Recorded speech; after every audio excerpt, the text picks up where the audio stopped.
Hello, everyone, and welcome to our World Today, the Unionist Perspective, our weekly live discussion around the news. Today, we have a few things that we'd like to touch upon together, starting with obviously I think it was yesterday, presidential debate that happened between Trump and Harris, obviously. Kind of debriefing what happened and fact-checking some of the things that they talked about.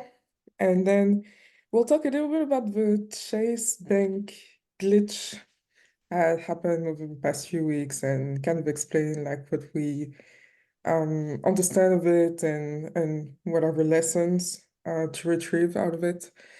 We'll touch upon Europe trying to find solutions into the lowering of birth rates and how the solution may not be to make the demographics jump back again. And then we'll finish up with, if we have time, a little bit of scientific research about how kids view time differently and what we can learn about that basically in our adult life and the healing that we can have about it. So starting really strong with politics and and the debate, obviously. We are getting closer and closer to the presidential election. It is in 2 months in the United States. And so obviously we have a back to school debate, if we can call it that. And I was kind of surprised. I felt maybe Trump would try to get out of having a debate, but I think that's something that's pretty important into the United States public opinion. And it was important for him to attend.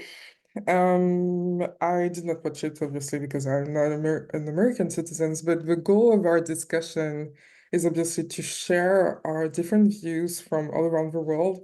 And I would love for Isaiah and Sage to kind of summarize what they understood the debate, the main points, and what you can learn about it. Yeah, so before going into it, sometimes some people feel like debates are really important in political races, in the US. Um, and like they can evolve into these seemingly like make or break moments sometimes, like most of all, like with Joe Biden's debate against Donald Trump on June 27th. um, his performance in that debate, which different people regard, different news outlets, regardless of if they're liberal or conservative, has said it was the worst debate performance in the whole country's history. Um, they were saying like that had a huge impact and led him to withdraw from the election. So because of that, there was kind of a lot of anticipation of this debate and what would happen in it. But leading up to it, there were disputes about which network should host it. ABC ended up hosting it, but Donald Trump had suggested Fox News should. But people were saying no because Fox News has actively kind of amplified some of the lies that he's told. So they were saying like that wouldn't really be like fair or ethical.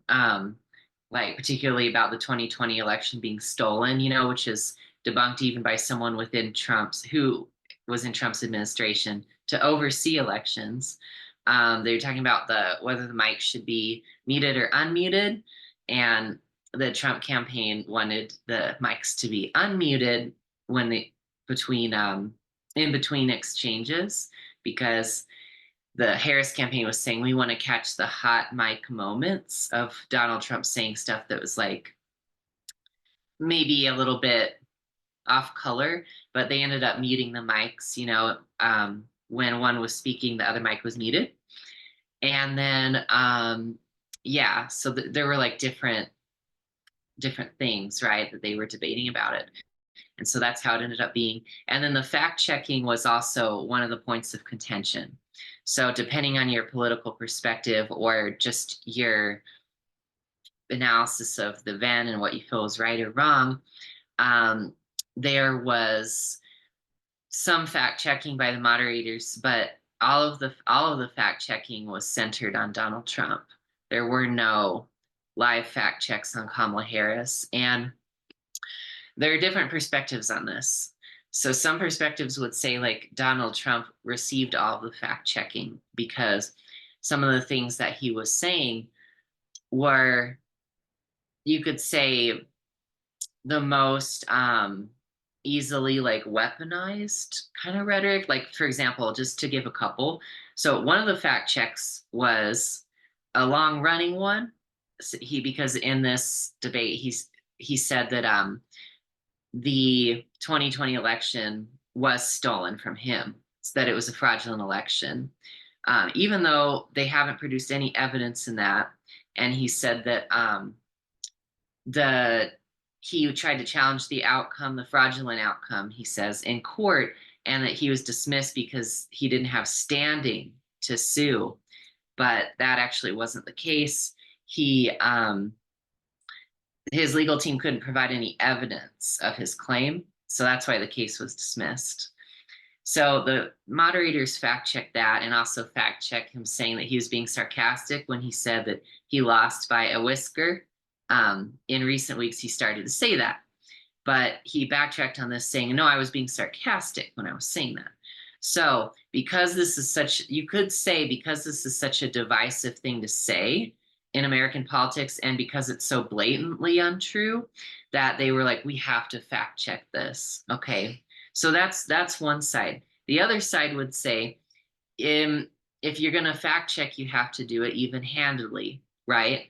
So there was a time in the debate when Kamala Harris said that Donald Trump left us with a public health crisis, it was kind of left vague, and the highest unemployment since the Great Depression. So the truth of it was, well, COVID-19 happened regardless of Donald Trump or not, right? But she didn't clarify as to what the point that she may have been making was that he didn't handle it as proactively as she thought he could. And also, the level of inflation she was saying was so high that, yeah, the highest since, like, it would actually be after the Great Depression. It was true, but by the end of his term, it had gone from like 14.8%, which was like historically high since post World War II, down to 6.3%. So his administration probably did at least some things to contribute to that happening. Yeah. I think it So, was right, you see. unemployment rate. Oh, was it the unemployment rate? Oh, I'm sorry. Yeah. Yeah. Yeah, the unemployment rate, right? Because it's saying like during the Great Depression, the highest unemployment rate was 25%. Yeah. Yeah, that's what it was. I'm sorry. So I'm mixing things up. So yeah, so No, this, you were right. There was inflation and there was unemployment. Right. And yeah, she was I don't know, talking, the 14% were about unemployment. She was talking about unemployment. both. Yeah. Yeah, excuse Usually. me. Excuse me about that. But so, and there are also claims made about inflation too. So the point is that, as in any debate that I've ever watched growing up in America, and maybe you guys can verify being in other countries, both candidates tell some things that could be called untruths, right? Right. But ABC News moderators who were there chose to live fact check only Donald Trump because of some of the things he said they think was very egregious. Another one being him saying that immigrants, kind of in a broad way, are like overrunning and taking over cities and towns, which I actually have personal views on, because the city that we live in was mentioned and alluded to. And also he was saying that Haitian immigrants in Ohio are eating people's pets, their dogs and cats, which is, he said that? Yeah, he repeated that, which is a recent conspiracy The theory. delusion is extreme. Yeah, and it's also very like problematic for reasons that should be transparent. Right, of course. And it's been debunked. So Lord. This is kind of the overall picture. So I just wanted to lay that out there just to get that discussion about fact checking. That's a Yeah. good picture. Thank Yeah. you. Thank you for that. I think Yeah. it's really telling about like the times that we are in, and the fear that people have obviously about this election. We already talked about the trauma of losing the 2016 election, and already did about polarizing of the way people perceive the justice system and politics even more. And so basically Trump is used to I guess saying egregious things. So I think are more prepared about debunking the things that he would probably say, because like they must have been like some sort of small preparation before the debate.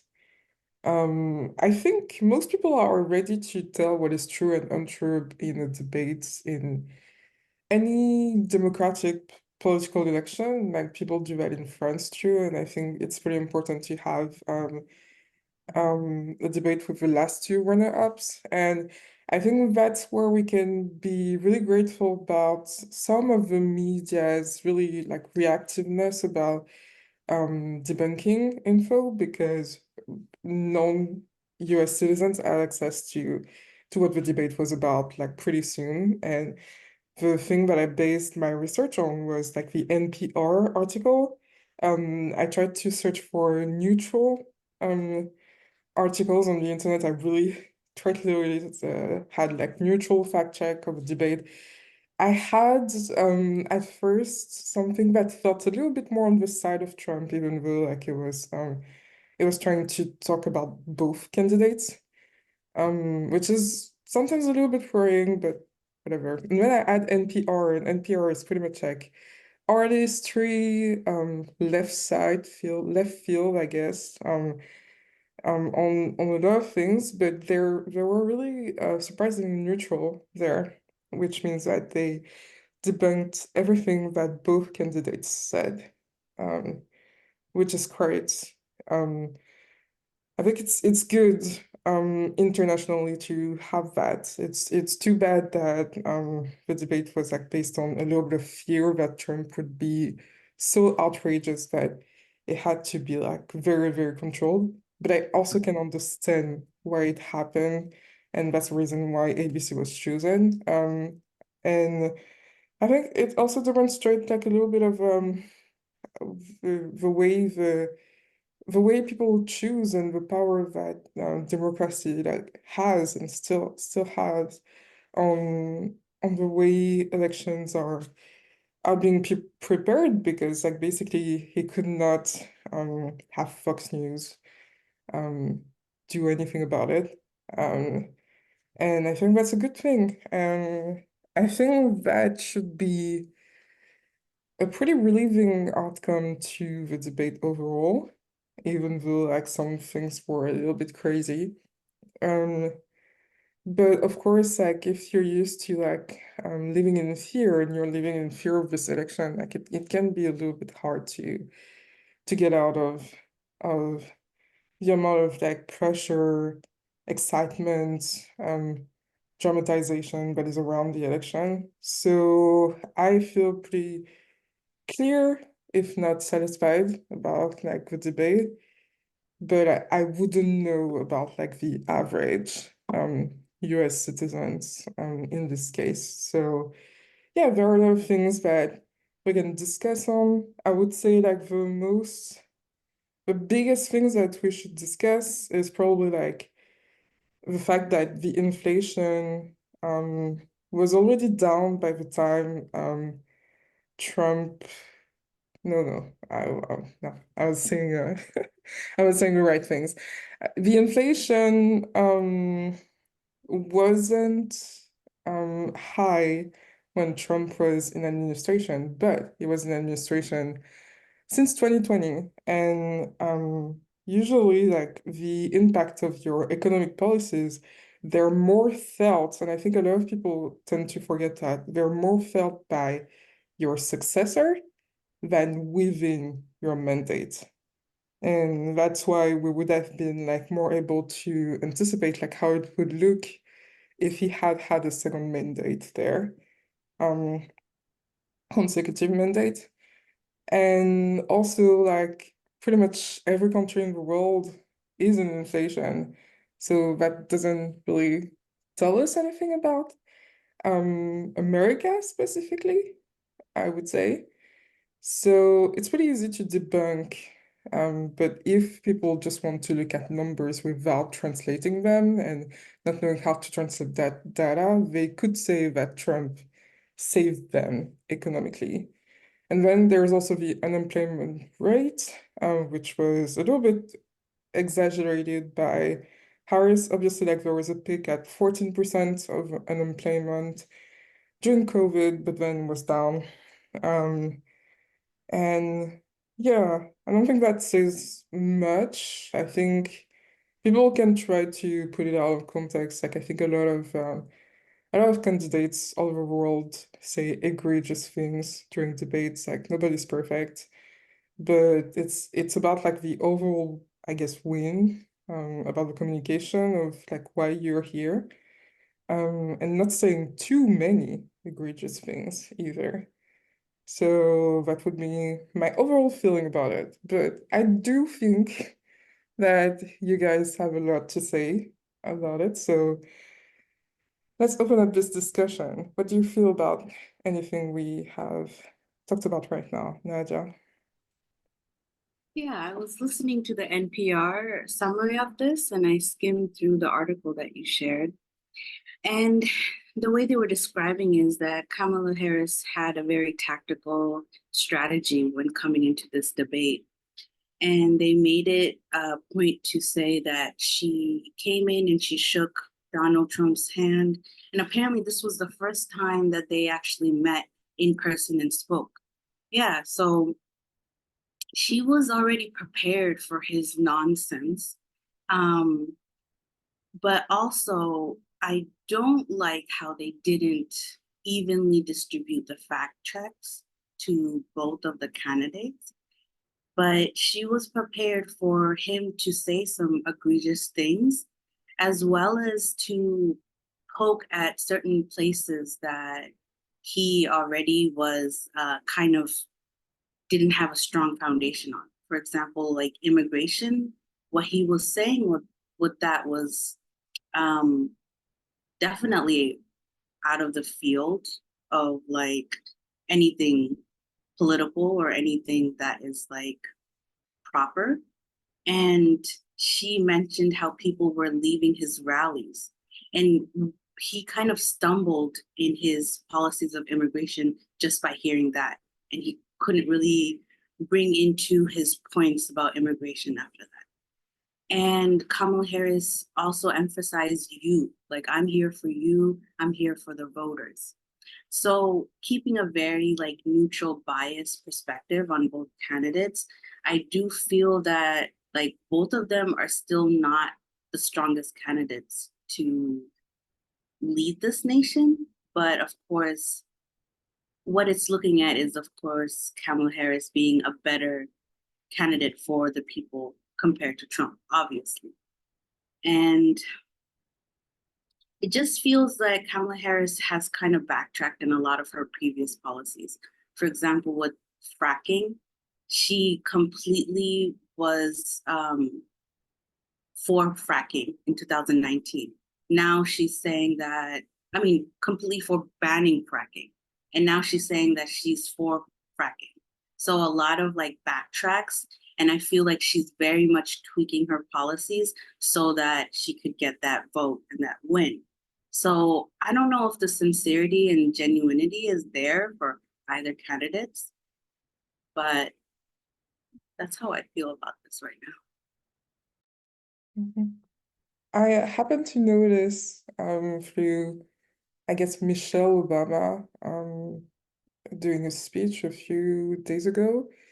I stumbled on it like really randomly, that they backtrack of a lot of technical things that they wanted to brought out, about being reasonable um, against the drama of the other side, and focus the communication more on like, having most of the voters, like uniting them, and also uniting them around, like, for example, minorities, class, their blackness.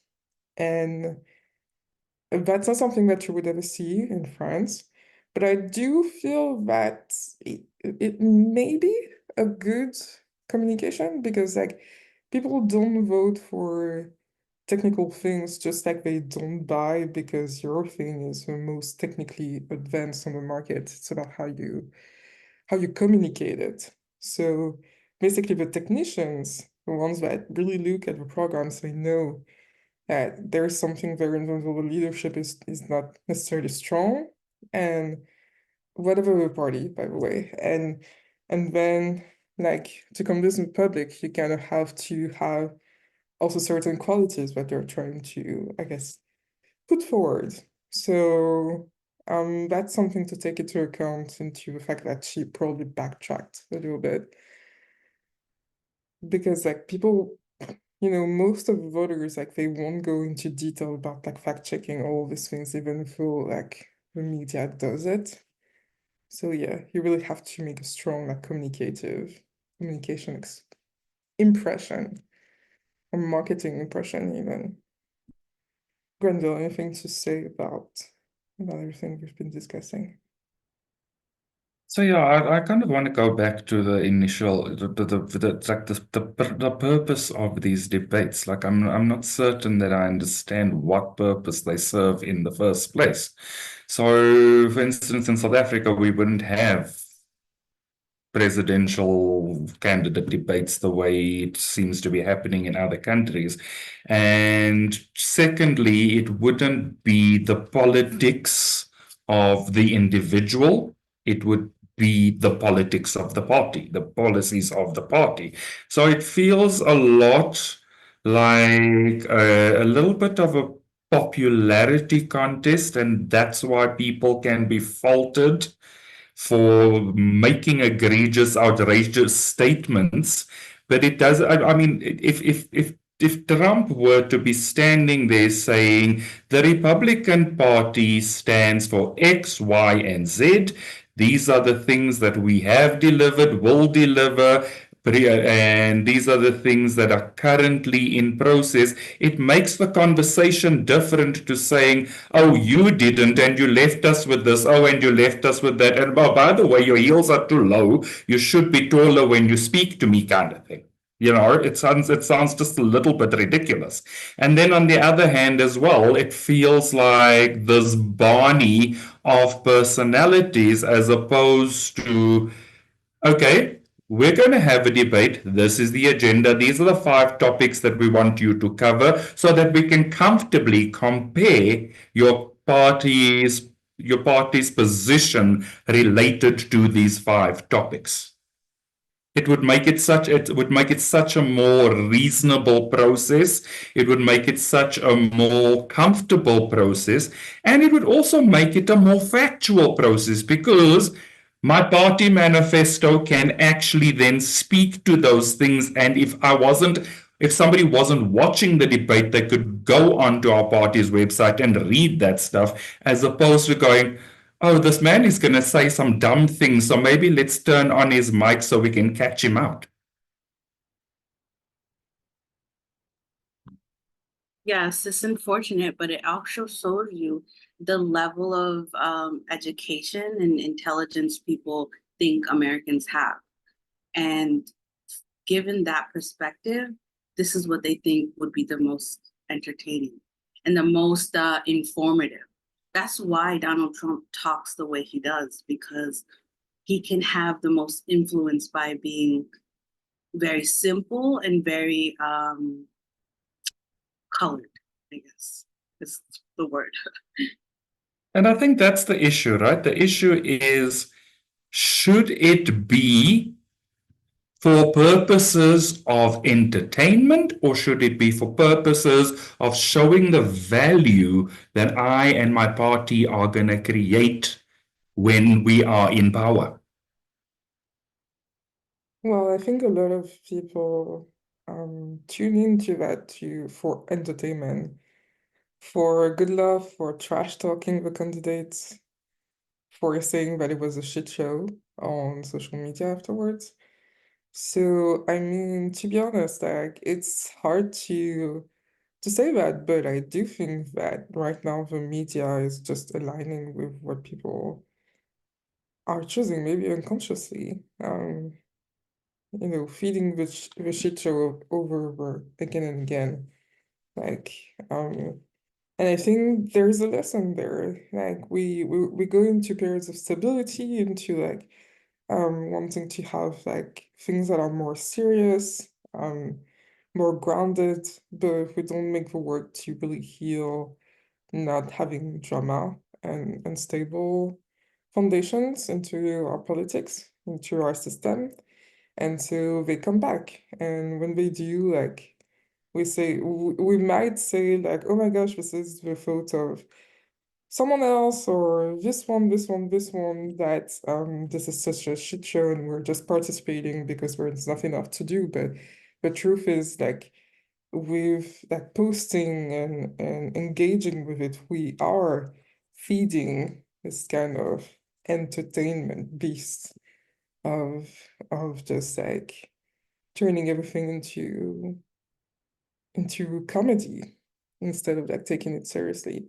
So we really have to take a good hard look at ourselves and how we treat these, because like it may be fun right now, you know. Kamala Harris having a brat summer or things like that. But like, and it is in a sense, but it's just going to perpetuate a lot of things that we don't want.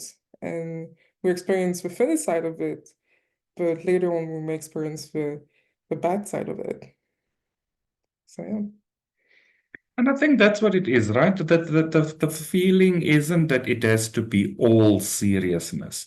But the feeling does need to be that it carries weight other than entertainment value, because it is going to influence people's lives for the next 3 to 4 years in a very real way.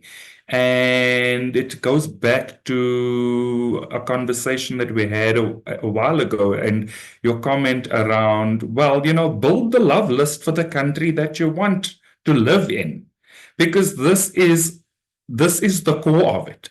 The core of it is to see real terms being delivered in real terms. So don't just talk it up, actually deliver.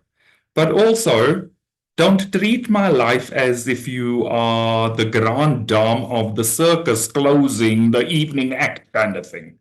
Like, be real and be authentic and be respectful of the honor that's being bestowed upon you in terms of giving you that leadership position. Wow, Granville, as an American, I feel like we've kind of been numbed out for many years of this, like taking this seriously and thinking that, this is really going to affect us like tremendously, because we found so much fault with politicians, so much like things like under the rug that wasn't mentioned, even with protest, even with like outcry, things have not changed. So I feel like people are just like, you know what? It's whatever. It's like literally whatever. They literally make drinking games out of political debates because that's how funny and entertaining it is. Like, yeah. French people do that too. It's not just with the Americans alone. Like, I just wanted to reassure you, like, it's not about like you being dumb. Like, most of the time, people don't do the actual work of digging into how serious and responsible they have to be in these times. They don't know where to place the joke or the responsibility, the choice. And yeah, that's just a big lesson that we are having right now. Sage, do you want to say something about that? Yeah, I feel like the underlying issue that we're talking about and that we've mentioned in our discussions with each other and in the community at large is kind of like politicians and political parties, as long as they have an agenda primarily of just staying in power or having power rather than finding the truth and doing what is truly best for the country to the best of their understanding, then we're going to have these kinds of issues. We're going to have the issues that we mentioned of very, very basic messaging, or messaging that's kind of untrue, or sometimes blatantly untrue, just to create a consistent narrative, just to sell dishonestly to different degrees, like your message. And we're going to also have a lack of discussion about what is really best and what the facts really are, which is what we need to have. The political parties pretty much, they occupy, in the US, at least they're the two major ones, and they both occupy certain like real estate. Like, this is the Democrats' territory, this is the Republicans' territory. And there are some changes in policies that occur, and there is some flexibility, but a lot of the times people are wondering, like, why is it that the Republican Party comes with these ideas and it's packaged in this way, and the Democratic Party is packaged this way, but there's no, like, it's difficult to be like, well, which ideas from this side are good? Which ideas from that side are good? And how can we best marry the two? Oh, no, no, no, no, no, no, no, no. No, don't even start talking like that, right? And in times of greater polarization, it becomes harder to do that. And in times that are less polarized, it becomes easier to do that and go across the aisle. But if we want to see something different, we have to change ourselves, our own like choices, and not be so like partisan ourselves, because when you get too much into your silo of like, this is my party, or like my faction or way of thinking, then it causes that to be reflected by politicians who are just speaking to, generally they're just speaking to like pander to voters rather than to actually be a leader and even discipline the people and say, listen, this is the deal here. No, Yeah, that doesn't happen. exactly. Yeah. You spoke to the So- core of it, and we even like I think once we talked about how politicians would fake being angry in parliament just because like they wanted to oppose, just because this was what the people wanted. And basically we are creating these cycles, and I think the lack of responsibility and choice here is creating something dystopian, and people like cry about it, but it's pretty much like our reality being reflected back to us, our choice. And I think our discussion is really pointing that out right now. And it's important to continue to point that out because like it's only going to get worse. And I kind of want to transition into the chase bank glitch, because I think this is like the precise example of how we create that kind of like dystopian reality. And basically, for people who don't know, the chase bank glitch is pretty much like a glitch that allowed people to withdraw funds immediately from ATMs, from checks, even though they didn't have the funds on their accounts. And it took TikTok by storm, and people said like, oh my gosh, there's a glitch, people, you can have free money. Even though they inserted the cards with all of the information on it. And people started to say like, hey, this is check fraud. And basically, people started waking up on Labor Day weekend or whatever with like huge negative balances on their accounts. And it was really like a weird dystopian week, to be honest, because like, what the hell? Like, people don't know about check frauds, and it really touched people from different demographics. So it's not just the young people. And I think there is this pretty much apathy to thinking that the system is going to support you further, and that companies are here for you and not for their benefits. And yes, we're here to serve you, but like in the sense that where they can make money, they probably will. And especially like with such a big bank as Chase, with like big like you know barriers to like just like doing whatever on your account. And I'm not here to kind of discuss the ridiculousness of how this has been and how dystopic it is, but it's like the get rich quick scheme is kind of hurting people, and I think they really had to learn that lesson hard right now. And yeah, you cannot like this is fraud, and you cannot game the system, especially when the system has your info. Even though like you try to put the funds into another account, and by the way, like if people try to put the funds on another account, it's probably because they realized on some level that it was bad, like. And so there are a lot of people that are facing pretty much like economical freeze for all of their life or even prison. And that's actually the reality of it, is that like we make fun of things, or we're apathetic to things, just like in political debates, but like the truth is that we have dire consequences afterwards. And yeah, I wanted to talk like really quickly. I don't think there's much discussion to have about it, but really quickly about like how it makes you feel, like what do you think the healing is, and how it is a parallel to basically the first half of our discussion. Nadia, I feel like she's a Yeah, I feel that actually I thought this was ridiculous. Like until you shared the article, one of my clients was like really worried because she has a lot of savings in Chase and we're getting ready to close on her property. So she has to monitor that very closely. And she was like, I'm very worried. There's something going on in Chase where they're saying that people are taking money out, this and that. And I was just like, this is ridiculous. Don't even worry about that. This is safe. Like, of course, like no one can take your money out of your account. And like, you know, the banks, you can trust them.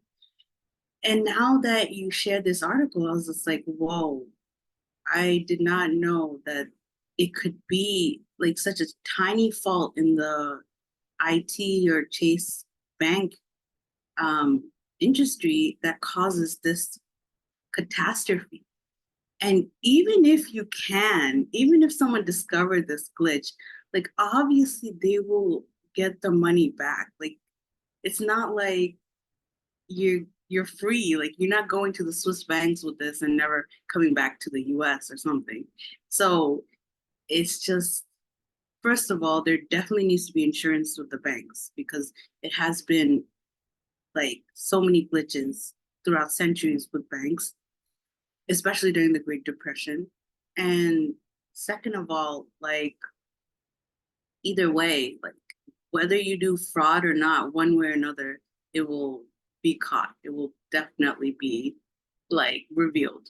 So, but it also gives a showing of where our economy is, that we can do this and we have this like desire for fast money and to do these things. Like, so it does show us that like there needs to be more foundation in our finances so that we are free from even thinking about this. Like, it's just nonsense.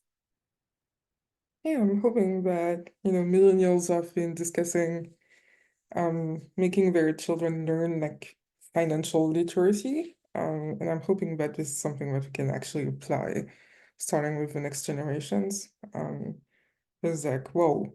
And of course, like we could do insurance with the banks and things like that, but the truth of our economy and system is that they have no obligation to do that, especially because like we live in such a like freedom, free will type of society, and so they sadly have all rights to say in the system, even though ethically or morally this seems like an unfair thing, to say like, hey, you were the one putting that check, false check, and withdrawing the money, and you have to pay for consequences. And that's Yeah, that's just like action reaction. I think people gotta get used to actually living life that way because like it would have caught up with them eventually. So Nadia, you mentioned something about the fact that the banks need to be secured in some way, right? So financially, there are ratios that apply that says a bank needs to have liquidity enough to be able to cover its depositors should they all choose to withdraw their funds at the same time. So technically, it's called a capital adequacy ratio. So there must be some level of coverage for the funds that are being deposited into a bank, so that if all of us want to get our money back, they cannot tell us, oh no, we can't give you your money back, because they are not entitled to our money. We are entitled to our money. So their financials need to be able to cover it. I'm not sure how much of insurance type of products there are in terms of covering capital for a bank, but in South Africa specifically, if your capital adequacy ratios are too low as a financial institution, you are considered to be a little bit defunct and could face all sorts of fines, all sorts of regulatory fines and things like that. So I'm not certain how the US banking system works, but I would say that that's probably a parallel to even this system of debating, is that the systems in and of themselves need to be functional to support life. So technically, as people, we need to be choosing to live in functional systems. It's an exchange of energy, so that energy needs to be honored by the systems that we participate in as much as it possibly can. And I feel that the most functional, juicy way of handling your money is through life purpose. Like if someone was fully satisfied in their life purpose, they find the juice just by receiving money from that channel. And like they would not even consider any other channels because they know that they're in such abundance of receiving that, you know, these things would not even matter to them. Yeah, I agree. And I think that's the other thing that I was wanting to mention was this principle of there is no such thing as a free lunch, right? There has to be an exchange of some sort. So if people are making a run on a bank because they think there's free money, that to me automatically says there's a level of flawed logic in society. There's no, because you don't get things without exchanging some level of energy. Yeah, I pretty much agree. Yeah, should we transition to another topic? Yeah. So the other topic that we have is quite an important one for our discussion. Um, First, because it shows how media is a very sensitive thing and how it is important to be neutral all the way and be very intentional where you are communicating. And second of all, because it is kind of a follow-up of something that we already talked about in the past. And this is about like the lowering birth rate in Europe and how this is potentially like an opportunity that the governments are not seeing into having a new system. And first of all, I would like to say this is important for sensitivity in media because the image that was chosen by the article was of the Pope with the Italy's PM, who is Meloni from the far right political party, and having her smiling with a Pope makes it feel like they are intentionally like signing up together, even though like they were probably just attending a summit last year in which they had no control of who else was invited and were smiling at people like asking questions. And they had values about families that are a little bit in common, but very wordy. And also like whatever like political side the Pope would even be on, having it at the top of this, a very serious topic, makes it feel like it is just a problem of a conservative party, and it's like we're forcing people who don't want kids to have kids, and this is such like a Judeo-Christian way of seeing things, and I think this is very detrimental to the actual point and the actual discussions that we will need to have as a society about how we are going to change right now. And the second point is that we mentioned this a few months ago and said that, hey, France was probably very worried about how, the birth rate was lowering. And there are tons of demographics linked to why it is the case. But like, there was probably something about like living your life purpose that would reinvest capital and wealth from people producing that wealth more, even though there were less people, to reinvest into what the state was investing into its population. So I think scientists through this article are kind of agreeing that there is an untapped potential about having a higher levels of wealth, and that we are probably having a deep flow in society by having it linked, by having countries' wealth linked so much with its birth rate. And not to go into semantics and complicated stuff, I think this is not the point, but that is one of the reasons why this article is really important for us, and I would love to have my teammates feedback on that, because this is pretty much like the confirmation of something that we thought was good for countries to explore. So what do you think about that? Who would like to talk first? Sage.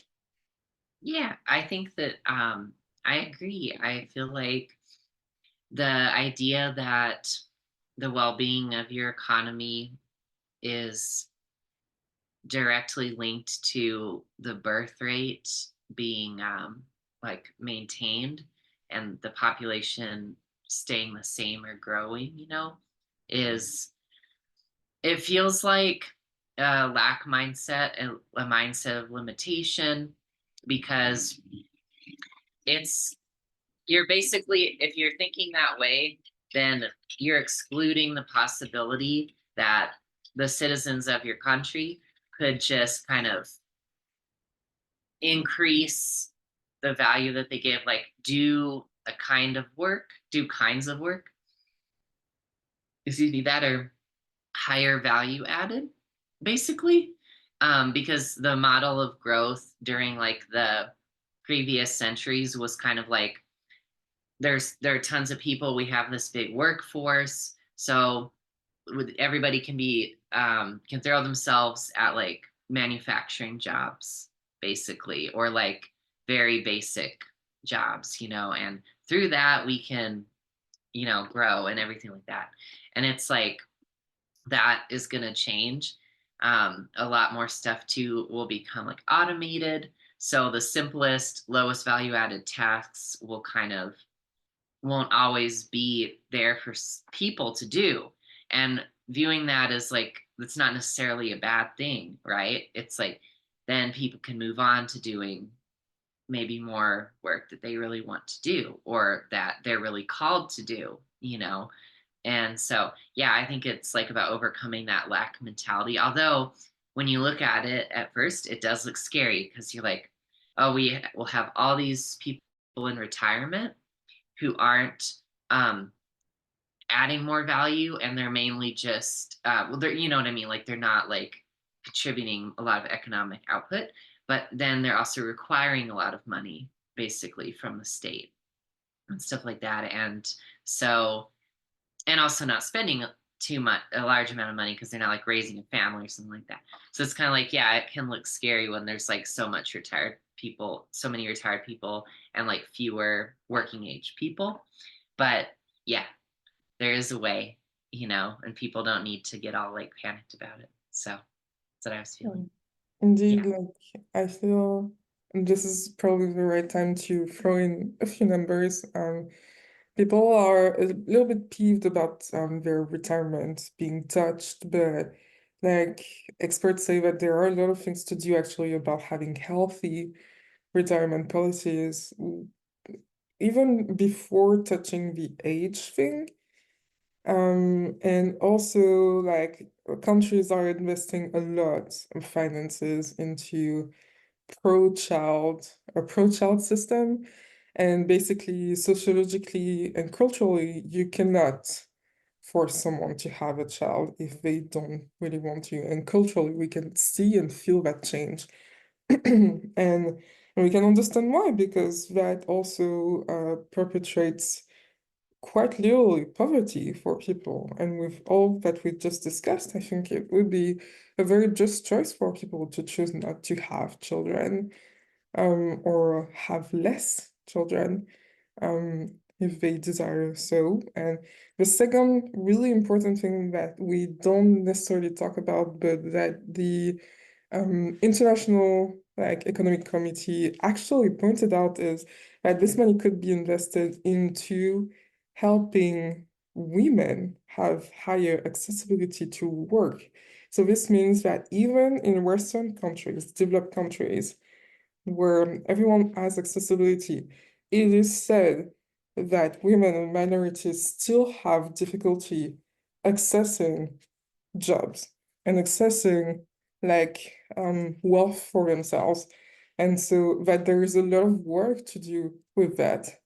For example, if a country 11% of active women who are not working, for France, it's probably something like 15 million people.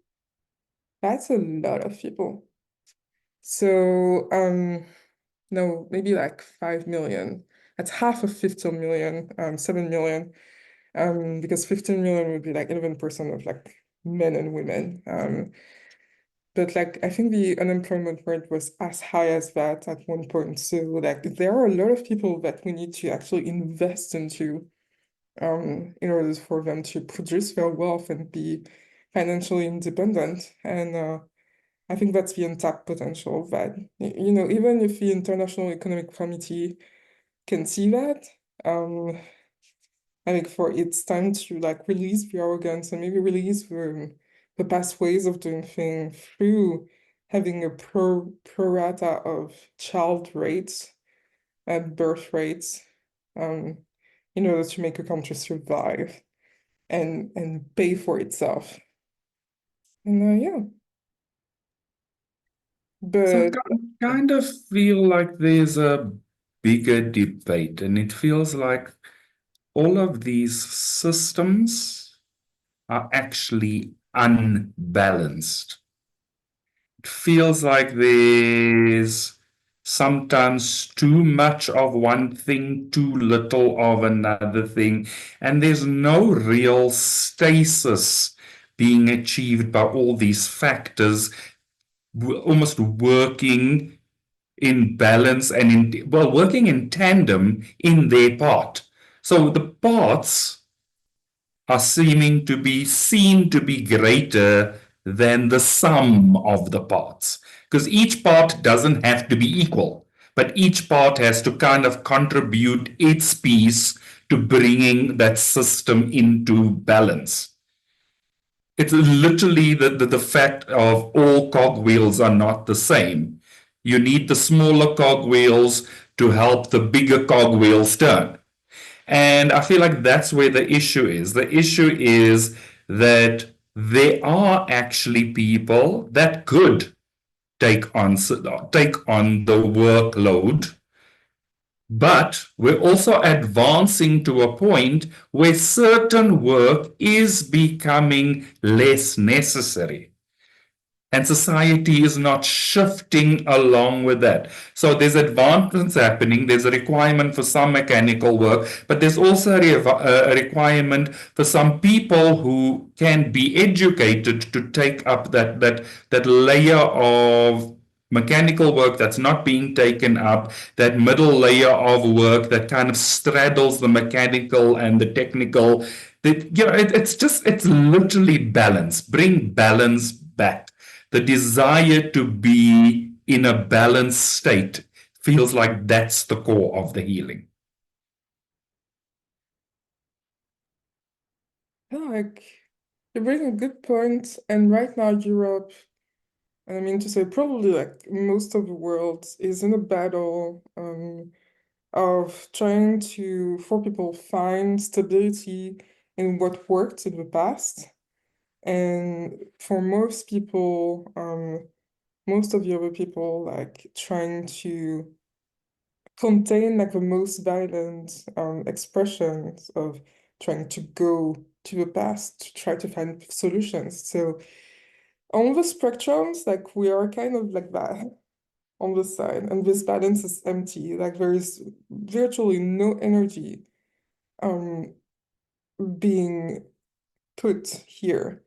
And so basically, like there's a void where we see a lot of the people in place in governments like exercising a lot of control in order to just try to attempt to contain this extremism instead of like annihilating it by seeing the progress. And so that makes for probably the most intelligent political leaders that we have, putting so much energy into trying to contain that they don't see that, oh, actually, there's another way that trying to trying to control and fear here.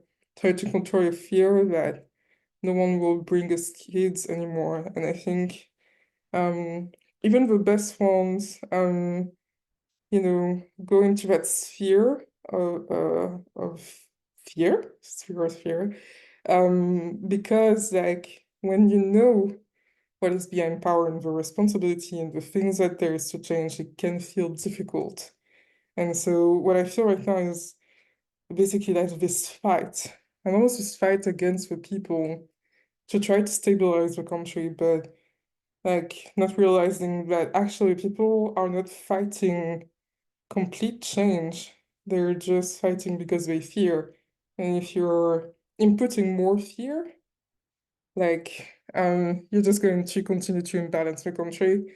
And this is such a difficult pattern to try to understand and see, especially when you know that you have solutions that you would like to put forth for the country, or maybe and and that you're not healed, that you try to control, maybe have a little bit of arrogance, and have compassion for everything that is going on right now. But it is really clear for me that you're right, and that there is pretty much like this high imbalance into all of that, and people don't even know how to try to grasp at solutions.